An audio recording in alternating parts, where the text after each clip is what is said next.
Next to the table, just next to the table. Go ahead and stretch it up. We're gonna do a quick one. Stretch it down all the way to your toes. Just warm up just a little bit. Nice. What we want to do is give the kids a kind of Esther's Follies experience. If you've ever been to see Esther's Follies, it's a variety show, so there's equal parts sketch and music and dance and magic. So we're trying to recreate that experience for them, and at the end of the week they put on about a half-hour, 40-minute show, which is like a little baby Esther's. They get to use all of our props and costumes and sets and lights, and there's nothing kid-specific. They don't all take place in school. They're not, they're writing sketches with adult characters. And they're very savvy. They're very funny. I thought it was gonna be more like learning about jokes since it was in a comedy camp, but it's like so much more than that.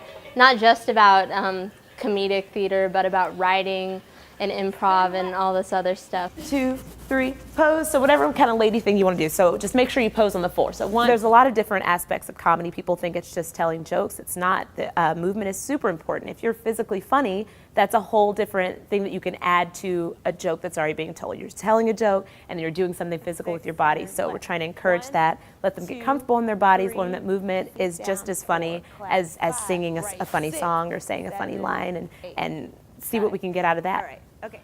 It's more fun than other bland sports camps or anything, because you don't have to be athletic. Well, I'm really nervous once I'm about to go on, and once I go on, like all this weight is kind of lifted off my shoulders, and I just keep flowing along, and if I mess up, I'll just keep going. Esther's is a real playground. If you take a look around and just see the architecture and how fun it is to be in a working theater, they get to sort of rub shoulders with the real professional actors and musicians. I think they really pick up on that. They really dig it. Come to this camp. You can be funny on stage in front of people. It's going to be very like monster and scary. The lobster goes down. Noah!